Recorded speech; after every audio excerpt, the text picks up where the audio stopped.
नमस्कार सभी को। फिर से लाइव आना हुआ,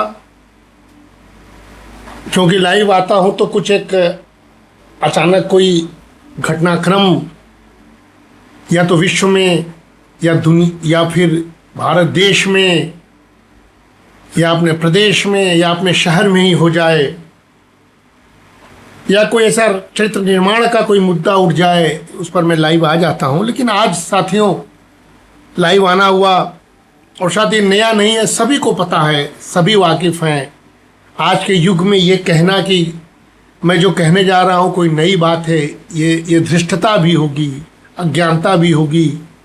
लेकिन एक शिक्षक होने के नाते आज का जो घटनाक्रम हुआ देश में, चूँकि शिक्षा से जुड़ा हुआ था, शिक्षक हूँ, शिक्षा के मुद्दों पर कंसर्न रहता हूँ, लिखता हूँ, पढ़ता हूँ, प्रकाशित करता हूँ राय को भी, इसलिए मैंने सोचा कि आज जरूर लाइव आना चाहिए। क्योंकि आज एक बड़े मुद्दे पर एक युवा, इस देश के युवाओं ने कुछ हासिल कर लिया। गलत है, सही है, इस पर मैं बाद में चर्चा करूंगा। लेकिन साथियों, आज जो विगत कई दिनों से जंतर मंतर नई दिल्ली में नई कॉकरोच जनता पार्टी का धरना प्रदर्शन जिस मुद्दे पर हो रहा था, और जिस मुद्दे को शुरू में ईमानदारी से हम लोगों ने भी बहुत तवज्जो नहीं दी थी, सोचा कि एक रिएक्शन में आंदोलन है, लेकिन बहुत जल्द ही उस पार्टी ने, जिसमें बहुत यूथ थे, युवा थे, जिसको हम लोग जेन-ज़ी कह रहे हैं, उन लोगों ने आज दोपहर में 3 बजते बजते एक बड़ी सफलता हासिल कर ली, जो शायद भारत के राजनीति के इतिहास में दर्ज हो जाएगा। सरकार का झुकना लोकतंत्र में अपने आप में आज का न्यूज़ है। तो बड़ा न्यूज़ हुआ कि देश के शिक्षा मंत्री ने आज इस्तीफा दे दिया। जी हाँ, धर्मेंद्र प्रधान जी ने। चूंकि हमारे भी शिक्षा मंत्री थे, इस देश के शिक्षा मंत्री थे, तो मुझे लगा कि एक शिक्षक भी इस मुद्दे पर आके कुछ बोले। तो सबसे पहले मैं लोकतंत्र के इसको विजय मानता हूं। लोकतंत्र के इस विजय पर देश के उन युवाओं को जो जेन्युइनली वहां बैठे थे, जिन्होंने शांति को ही प्राथमिकता दिया, उनको बधाई देता हूं, क्योंकि उन्होंने मुद्दा सही ढूंढा। नीट का पेपर लीक हुआ था, लाखों छात्रों का भविष्य अधर में था, युवा वर्ग अपने आप को कॉकरोच कहने से आहत हो गया था। सोशल मीडिया एक ऐसा अस्त्र निकला जिसको लगा कि धरातल पर सोशल मीडिया के लोग उतर नहीं पाएंगे। इस मिथ के बीच इन घटनाक्रम का होना एक हमारे जैसे शिक्षक के लिए भी शोध भी है, और राजनीतिज्ञों के लिए एक सोच का विषय है। साथियों, लोकतंत्र में दबाव की राजनीति तो हम लोग पढ़ते आए हैं। राजनीति शास्त्र विज्ञानी सो जानते होंगे, छात्र से ज्यादा जानते होंगे कि लोकतंत्र में दबाव की राजनीति चलती है। पक्ष और विपक्ष और सिविल सोसाइटी, ये तो हम लोगों ने कब से हम पढ़ते आए हैं। आंदोलन और सुशासन की बात भी हम लोग सुनते आए हैं, क्योंकि भारत जैसे लोकतंत्र में या किसी लोकतंत्र में किसी भी नागरिकों को अपनी बात रखने या किसी भी सरकार की नीतियों की आलोचना करने तथा शांतिपूर्ण ढंग से विरोध दर्ज करने का पूरा अधिकार है। संविधान हमें अधिकार देता है, संविधान की जय जय। और यही अधिकार लोकतंत्र की आत्मा है। अधिकार शब्द बहुत मजबूत शब्द है, टूल है, शस्त्र है, अस्त्र है। किंतु आज जब सब कुछ ठीक हो गया, चलिए धर्मेंद्र प्रधान ने इस्तीफा दे दिया, युवाओं की जीत हो गई, तो एक शिक्षक क्या ज्ञान दे सकता है? तो प्रश्न यह है कि क्या यह दबाव की राजनीति या प्रेशर पॉलिटिक्स जिसको हम कहते हैं, अगर हर मुद्दे पर हो जाए तो क्या, एक अर्थशास्त्री हो, कुछ दिन पहले हमने एक आर्टिकल छापा भी था, तो क्या विकास की गति को प्रभावित करती है कि नहीं? या पूरे माह महीने एक तरफ फुटबॉल का मैच भी देखता था और कॉकरोच पार्टी के उस जंतर मंतर पर बैठे हुए तमाम लोगों की गतिविधियों को भी बारीक नजर रखता था। बहुत सारी चीजों को मैंने अपने पास रखा है, सहेजा है, ताकि बाद में शोध पत्र लिख सकूं। वहां बहुत सारी चीजें हुई, बहुत अच्छी भी चीजें हुई, बहुत बुरी भी चीजें हुई। तो क्या किसी भी आंदोलन में अराजकता, अश्लीलता, हिंसा या सार्वजनिक मर्यादा के उल्लंघन के लिए स्थान होना चाहिए? ये मैं जेनजी को ही पूछता हूं। मैं जेनजी को दोषी नहीं कर रहा हूं, इसके लिए मैं किसी को दोषी नहीं कह रहा हूं, लेकिन ऐसे आंदोलनों में जब कुछ लोग घुस जाते हैं राजनीतिक के करने की वजह से, या देश को बदनाम या देश को अस्थिर करने के लिए, तो उस पर उन आंदोलनकारियों को बड़ी पैनी नजर रखनी चाहिए थी, जो इसमें हो नहीं पाया था। यह स्थान नहीं होना चाहिए। साथियों, यह प्रश्न बहुत मौलिक है। हम लोग तो उस देश में हैं जहां हमने राजनीति का सबसे बड़ा और अर्थशास्त्र का सबसे बड़ा जो अध्येता था या पुस्तक था, उसको हमने कौटिल्य का अर्थशास्त्र माना। और हम लोग जानते थे, समझते थे, पढ़ते थे, पढ़ाते भी हैं कि किसी भी राज्य की सबसे बड़ी शक्ति क्या होती है? वहां की व्यवस्थित शासन व्यवस्था, जिसको हम लोग गुड गवर्नेंस कहते हैं। और तभी से भारत, हजारों वर्ष से भारत ये जानता है कि राज्य का प्रथम दायित्व प्रजा की सुरक्षा, व्यवस्था, न्याय और आर्थिक समृद्धि सुनिश्चित करना है।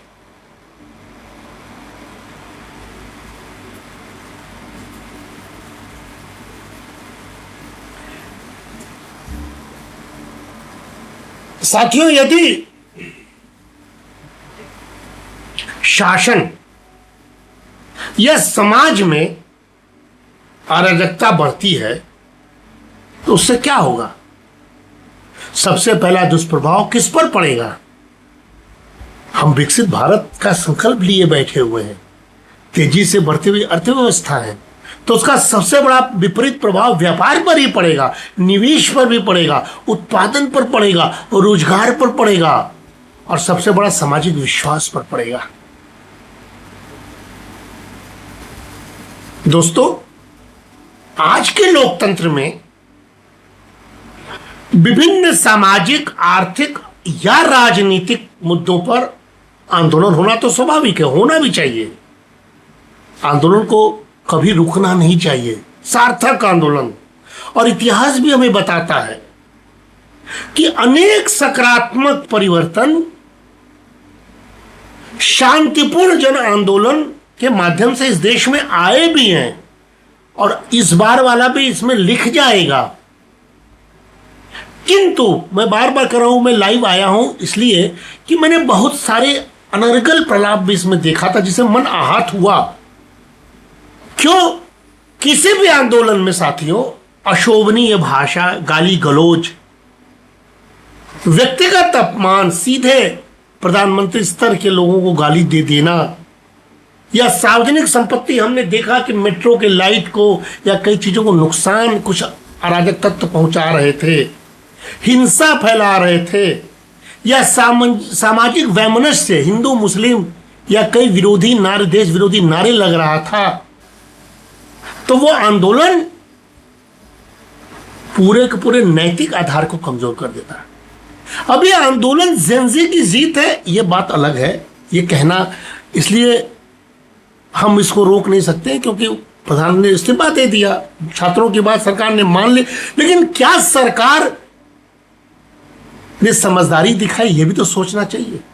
जब सरकार को इन अराजक तत्वों के बारे में पता लगा तो सरकार, चूंकि सरकार है, गवर्नेंस जानती है, मोदी मोदी है, विकास बाधित होगा, कई सारे पेंडिंग बिल पड़े हुए हैं, तेजी से उनको भारत को आगे बढ़ाना है, वक्त उनके पास कम है, वो हर वक्त को उपयोगी बनाना चाहते हैं। ऐसे में इस वक्त को वो बर्बाद नहीं होना देना चाहते थे। ठीक है, वो झुक गए, कई बार मोदी जी झुके हैं, कई बार मोदी जी 2 कदम पीछे हटे हैं, लेकिन उतनी ही गति से 4 कदम आगे बढ़े हैं।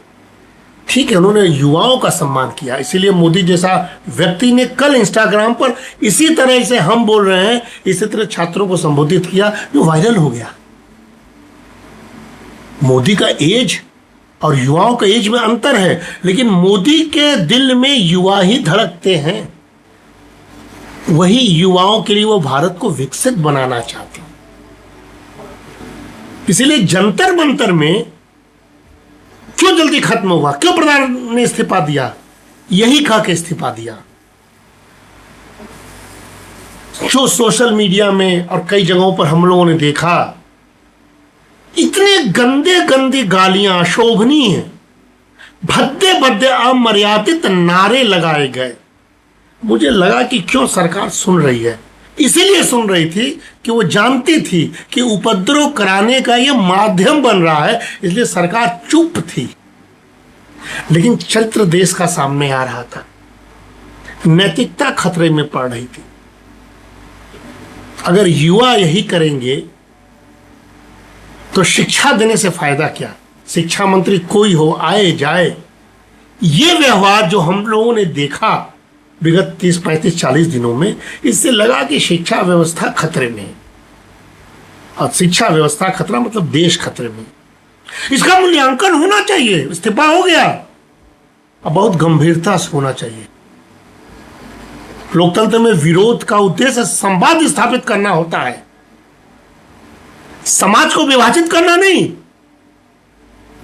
और जब आंदोलन का स्वर संयमित रहता है साथियों, तभी उसकी नैतिक शक्ति बढ़ती है। इसमें संयमित नहीं थी, जीत हुई आपकी, लेकिन आपने संभाला नहीं, भाषा का आचरण, मर्यादा खो दिया, अराजक हो गया था।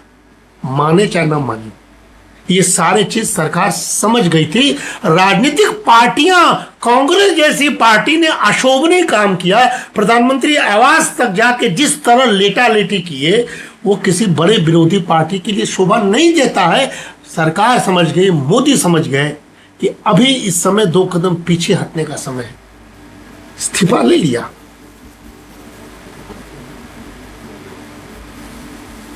आंदोलन की प्रकृति पर बात कीजिए। कौटिल्य कहता था, राज्य और समाज दोनों अनुशासन तथा दायित्वों से संचालित होते हैं। केवल राजा का दायित्व है, केवल मोदी का दायित्व है, केवल धर्मेंद्र प्रधान का दायित्व है, केवल शिक्षा मंत्री का दायित्व है, केवल दिल्ली पुलिस का दायित्व है। यही नहीं है, दिल्ली पुलिस भी चोटिल हुआ है, आम नागरिक भी चोटिल हुए हैं उन छात्रों के हाथों से। दोनों ओर अनुशासन का दायित्व होना चाहिए। दायित्व बोध की कमी अगर जेन जी युवाओं में होगा तो हम तो झुकेंगे ही। एक शिक्षक को भी आप पीट सकते हैं, हम झुक जाएंगे। माता पिता को रोज पीटते हुए हम लोग कई कई जगहों पर देख रहे हैं। युवाओं के हाथ संपत्ति के नाम पर लड़के लड़कियां अपने माता पिता को मार डाल रहे हैं। कितनी गंदी गंदी हरकतों को देख रहे हैं, झुक जा रहे हैं। क्या कर लेंगे? लेकिन यह आने वाले समय में बहुत खतरे की घंटी है। यदि नागरिक केवल अधिकारों पर बल दे, जैसे हो रहा है, और कर्तव्यों की अपेक्षा करें, हमें क्या करना है, हम पढ़ें, हम लिखें, हम लीक न करें, हम न खरीदें, हम भ्रष्टाचार न करें, केवल अधिकारों पर बल दे और कर्तव्यों की हमेशा उपेक्षा हम और आप करें, अथवा यदि शासन ही, कोई शासन, पंजाब में हुआ, पंजाब लाठीचार्ज हो रहा है, पंजाब में कॉकरोच को जाना चाहिए इस्तीफा लेने, तेलंगाना में जाना चाहिए। शासन केवल शक्ति का प्रयोग करे और संवाद की उपेक्षा कर दे तो दोनों ही स्थितियां साथियों दीर्घकाल में राजा के लिए हानिकारक होता है। मोदी स्वीकार कर लिए, मोदी ने संवाद का रास्ता ढूंढा, सतह सतह वाकचुप को संभाला, अपने मंत्रियों को भेजा राहुल गांधी को मनाने के लिए, विपक्ष के नेताओं को मनाने के लिए अपने मंत्रियों को भेजा, कॉकरोच पार्टी के जनप्रतिनिधियों से बात करने के लिए 1 बार 2 बार 3 बार वार्ता कराता है और संवाद करता है और पीछे हट जाता है, मांग मान लेता है। ये बुद्धिमानी है, दूरदर्शिता प्रधानमंत्री ने दिखाई है, उसके लिए साधुवाद है। युवाओं को तो मैं कह रहा हूं कि मुद्दा सही था, लेकिन आंदोलन में जो जो कमियां हैं उसको स्वीकारो और आने वाले समय में अगर इस तरह के आंदोलन करके अगर आप भी नेता बनना चाहते हो तो इस नैतिक चरित्र के साथ नेतागिरी करने के लिए आओ, स्वागत है। साथियों, उत्तरदायित्व, लोकतंत्र में उत्तरदायित्व यही सतत विकास का सबसे सशक्त आधार है।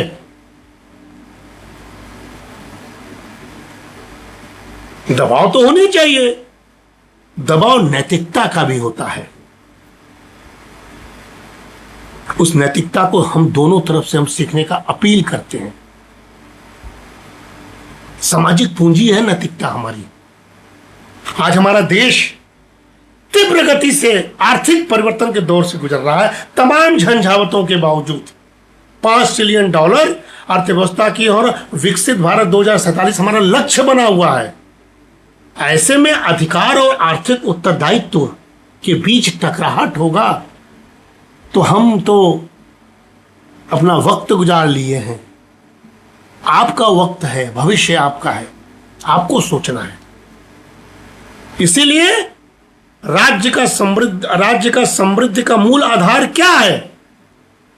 व्यवस्था, ऑर्डर। व्यवस्था न बिगड़े।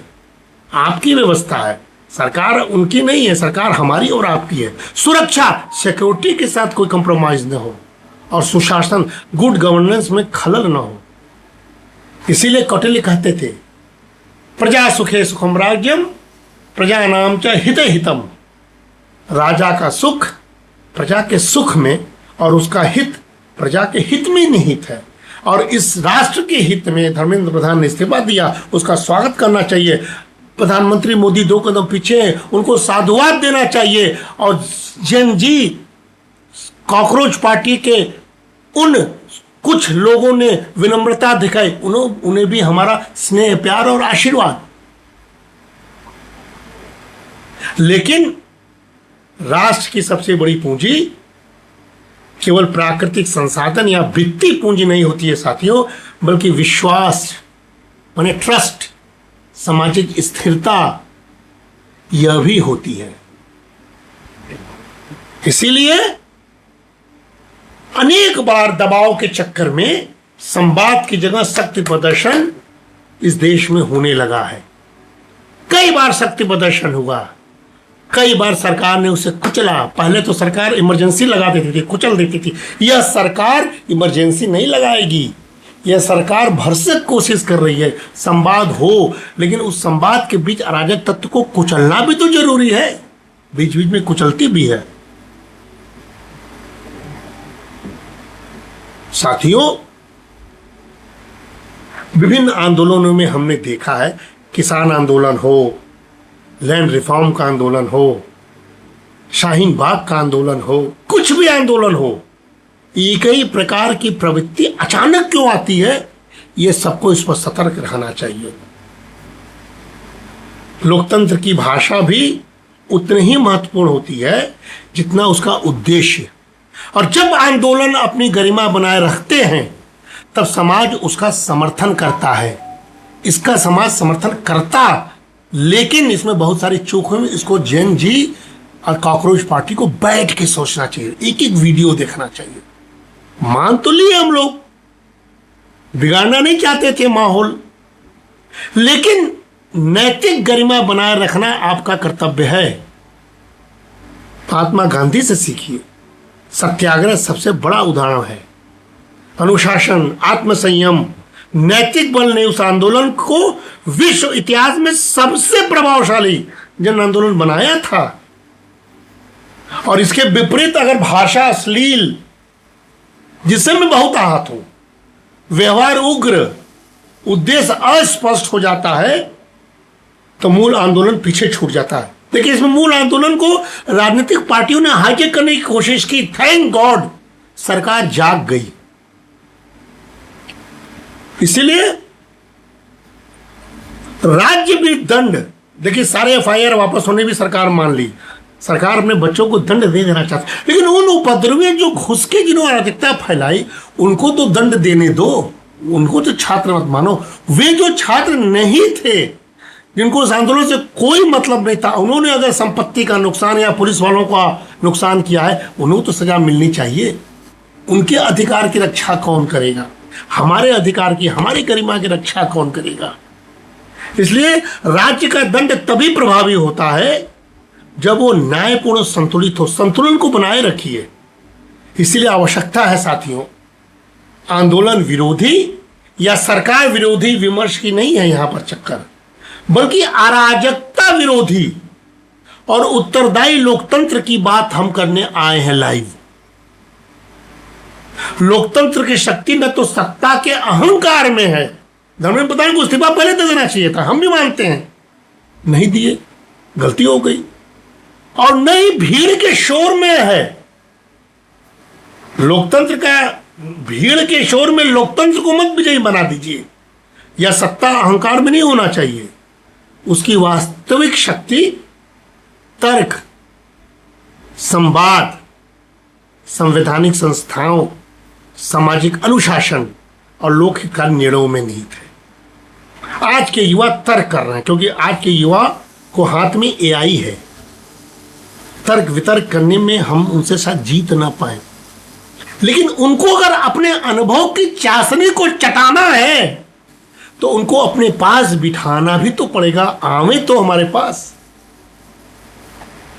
तब तो अनुभव और युवाओं का ज्ञान जब मिलेगा तो कितना सुंदर भारत होगा। अनुभव को मत नकारिए, ज्ञान को मत नकारिए। इसलिए तर्क वितर्क संवाद लोकतंत्र की खूबसूरती है। आज के युवा डिक्टेशन नहीं चाहते हैं। कल संघ प्रमुख भागवत जी, कल एक लोग, हमारी भाभी गई हुई है दिल्ली में, बहुत अद्भुत बात उन्होंने कही कि आज का युवा अब आदेश नहीं सुनता, नॉट डिक्टेशन बट डिस्कशन। मान लिए, सब लोग मान रहा है। कहां पिता अपने पुत्र को आदेश दे पा रहा है? लेकिन वो पुत्र के भलाई के बारे में पिता ही तो सोचेगा। ये बात तो मानिए। इसीलिए तर्क, संवाद, संवैधानिक संस्थाएं, इस पर आप ध्यान दीजिए। भारत में भारत की सभ्यता, भारत ने हमें साथियों धर्म, नीति, मर्यादा का मार्ग सिखाया है। इसको जेन जी को कूच कूच कर अदरक की तरफ पिलाना होगा,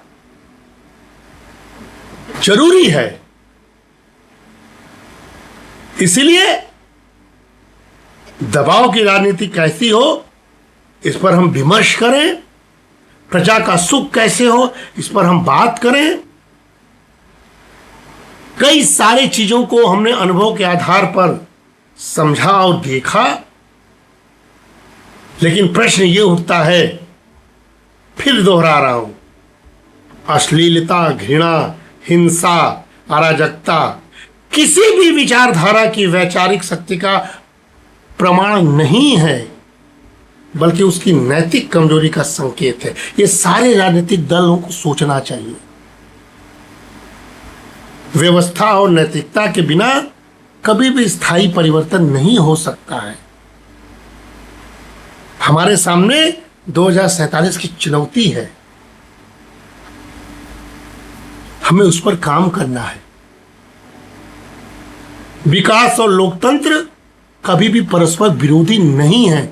हम लोग मत इसको विरोधी कहें, बल्कि अनुशासित लोकतंत्र, सुदृढ़ संस्थाएं और उत्तरदायित्व नागरिक संस्कृति विकसित भारत की सबसे बड़ी आर्थिक पूंजी है। साथियों, क्यों प्रधानमंत्री झुके, क्यों धर्मेंद्र प्रधान को इस्तीफा देना? क्यों हम सारी बातें मान रहे हैं? क्योंकि हम जानते हैं कि राजनीतिक पार्टियों के खिलौना बनने जा रहे थे, क्योंकि हम जानते हैं अराजक तत्व इसमें घुस चुके थे, क्योंकि आज दिल्ली पुलिस के प्रेस कॉन्फ्रेंस में हमने पाया 400 पाकिस्तानियों का अकाउंट क्लियर है कि वो वहाँ से इस देश में आग लगाने पर तुले हुए थे। कुछ अराजक तत्व उसमें घुस चुके थे, कुछ लोग इसको स्पॉन्सर करने लगे थे।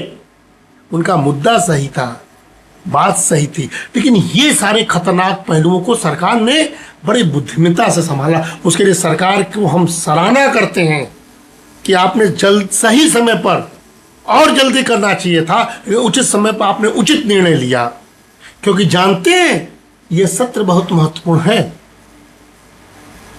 इस सत्र में एफसीआरए अमेंडमेंट बिल आने वाला, विदेशी अंशदान संशोधन विधेयक 2026, शुरुआत इसकी भी है।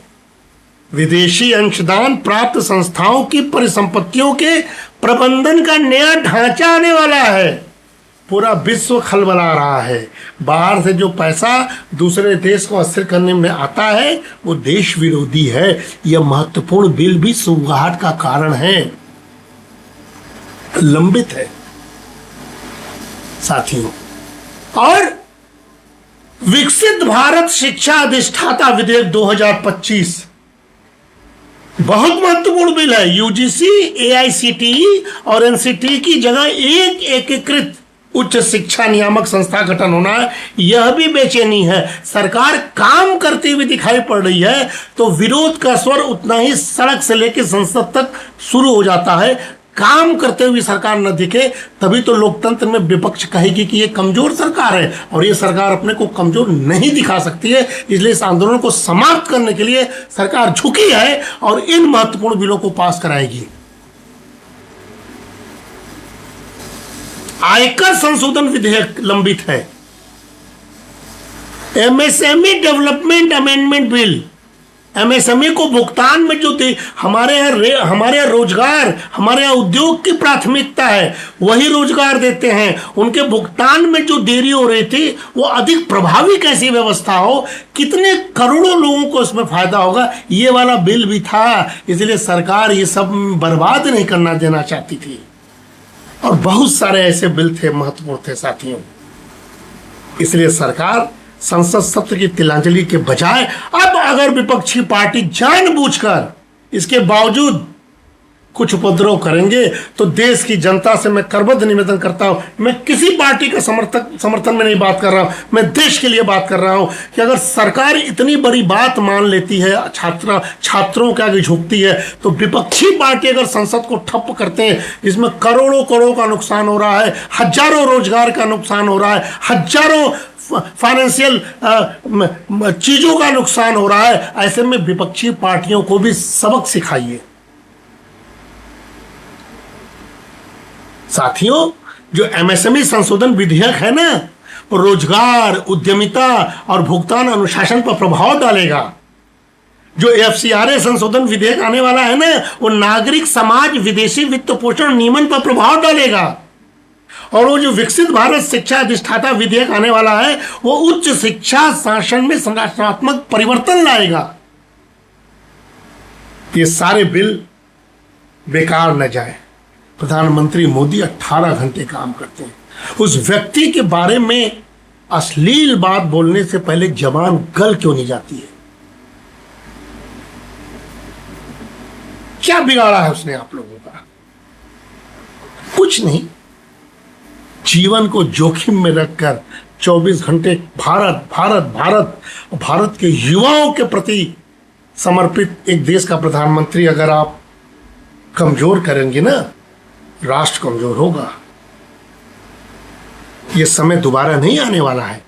यह डेमोग्राफिक बर्डन का समय, जिसको डेमोग्राफिक डिविडेंड में बदलना चाहते हैं। जनसंख्या 150 करोड़ पार होने जा रही है, युवा सबसे अधिक हैं। ये 30 साल तक के युवा हमारे देश में रहेंगे। बाद में भारत हमारा बुजुर्ग देश हो जाएगा। एक बुजुर्ग प्रधानमंत्री, इस देश का दूरदर्शी प्रधानमंत्री चाहता है कि जल्दी से जल्दी हम सारे हडल्स को दूर करके इस देश के युवाओं के हाथ में सत्ता सौंप दें। क्या गलत सोच रहा है। और गलती शिक्षा मंत्री कैसे हो सकता है? जब नेशनल एजुकेशन पॉलिसी बना तो उसके अध्यक्ष कौन थे? इतने बड़े डॉक्टर के कस्तूरी रंगन साहब, विश्व प्रसिद्ध अंतरिक्ष वैज्ञानिक, इंडियन स्पेस रिसर्च इसरो के अध्यक्ष, राज्यसभा के पूर्व मेंबर, उनकी अध्यक्षता में जब 2017 में बना था, प्रारूप तैयार होकर 2019 में ड्राफ्ट तैयार हुआ, 2020 में स्वीकार किया गया, तब उसमें शिक्षा मंत्री ने इतने बड़े आदमी को जब दिया, उस नीति में अगर कोई खोट होगी तो रंगराजन को आप कहिएगा ना। शिक्षा मंत्री तो आप हमारे हाथ में, हमें कक्षा पढ़ाने को देता है, मैं कक्षा ना पढ़ाऊं, हमें सैलरी मिलती है, मैं करप्शन में लोग जुड़ जाऊं। तो ऐसे में हर व्यक्ति अपने दायित्व का, अपने नैतिकता का भी निर्वहन करे, तब शायद देश समर्थ होगा। इसीलिए एक बात चलते चलते मैं कह दूं, इस आंदोलन को बधाई देता हूं, कॉकरोच पार्टी की जीत की बधाई देता हूं, प्रधानमंत्री के धैर्य की बधाई देता हूं, धर्मेंद्र प्रधान शिक्षा मंत्री के अंत में लिए गए सार्थक निर्णय को बधाई देता हूं, इस आंदोलन को समाप्ति की घोषणा के लिए मैं बधाई देता हूं। लेकिन एक बात चलते चलते मैं जरूर कहना चाहूंगा, जिसके लिए मैं आया हूं। और देखिए हमारी भाभी जी सुन रही हैं, विश्व मंगल का इतना बड़ा, भाभी हम सुने, पूरा सुने हमने, सब दुखी थे। चरित्र निर्माण को नैतिक उपदेश के रूप में नहीं, जैन जी के हिसाब से बदलिए। हमें उपदेश देने, क्योंकि संघ प्रमुख ने स्वयं कहा कि हमारे उपदेश सुनने के लिए युवा नहीं बैठे हैं, तो हमें करना क्या है?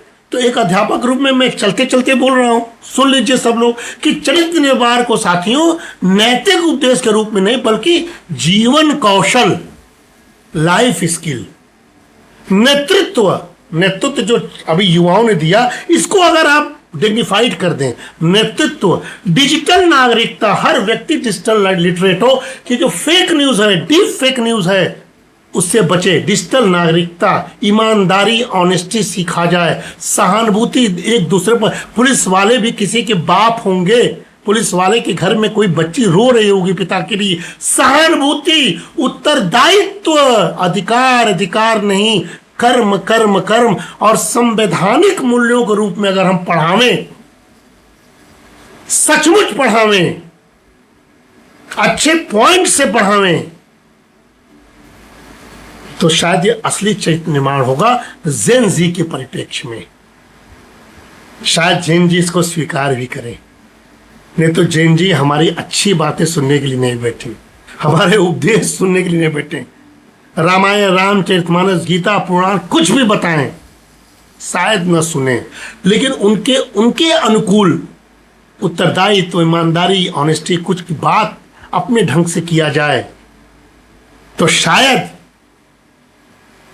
आप मानिए कि जेन जी की सोच को हमें समझना ही होगा।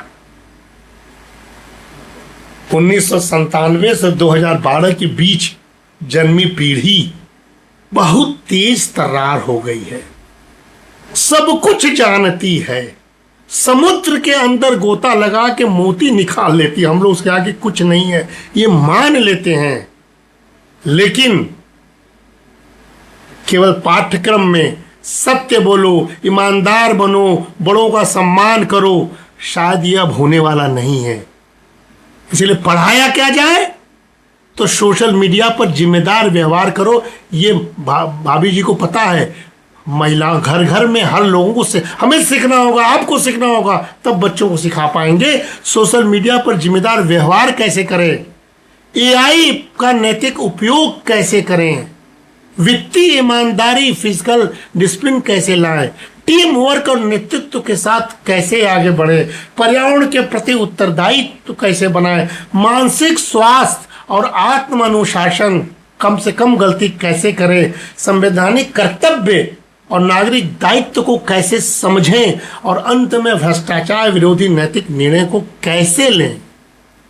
ये सारी बातें केवल ईमानदार बनो से नहीं, करने से होगा। ये जेन जी के पाठ्यक्रम में कैसे आए, इस पर मिल के बात करना होगा। इसलिए नई राष्ट्रीय शिक्षा नीति 2020 का जो दृष्टिकोण जरूर है कि ज्ञानार्जन नहीं समग्र विकास होलिस्टिक डेवलपमेंट पर बल देता है, लेकिन वास्तव में धरातल पर नहीं उतर पा रहा, क्योंकि मैं खुद 3 वर्ष से उसे पढ़ा रहा हूं। इसमें नैतिक मूल्य का समावेशन नहीं कर पा रहा हूं क्योंकि सिलेबस में नहीं है। इसके लिए एनहांसमेंट है लेकिन वो मिथ्या है। संवैधानिक कर्तव्यों की बात हम नहीं बता पा रहे हैं।